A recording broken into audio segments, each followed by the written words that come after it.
আসসালামু আলাইকুম। শুরু করছি মূল্যায়ন। লিখেছেন সৈয়দা নিঝুম, কণ্ঠে আমি আসমা খাতুন। মাহিন। আরে রনি, অনেকদিন পর দেখা। তা কোথায় আছিস, কি করছিস?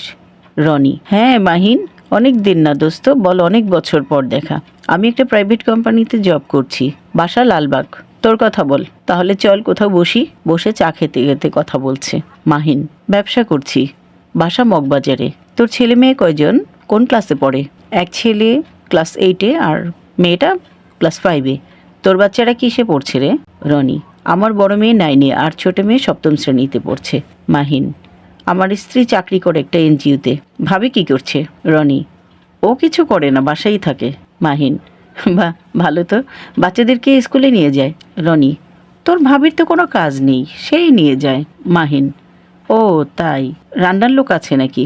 রনি: না না, তোর ভাবির তো আর চাকরি টাকরি নেই, সেই করে।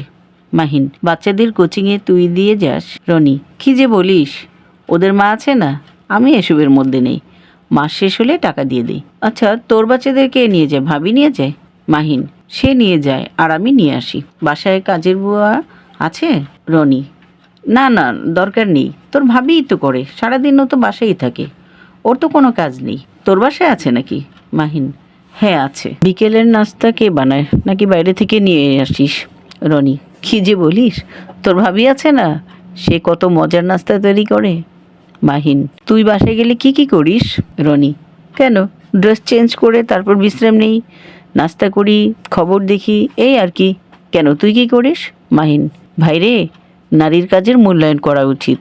এই যে তুই আজ ভাবির কথা যেভাবে বললি, সে তো কিছু করে না, সারাদিন বাসায়ই থাকে, আবার সংসারের সব কাজ করে, ছেলে মেয়েদের সময় দেয়, কোচিংয়ে নিয়ে যায়, স্কুলে নিয়ে যায়, বাকি সময়টুকু কতটুকু পায় হিসাব করেছিস? তাছাড়া তুই বাসায় গেলে কিছু করিস না, ভাবি আবার তোর যত্ন নেয়। তাহলে তোর কাজ আর ভাবির কাজ হিসাব করে দেখতো, পারলে তাকে সাহায্য করবি। আমি আমার স্ত্রীকে সব ব্যাপারে সহযোগিতা করি। রনি: আসলে মাহিন, আমি তো এমনভাবে ভাবিনি, সে তো অনেক কাজ করে, তাই তো আমি তো অফিস থেকে এসে শুধু বিশ্রাম নিই, তাকে তো সাহায্য করি না। আসলে দোস্ত, তুই আমার চোখ খুলে দিলি।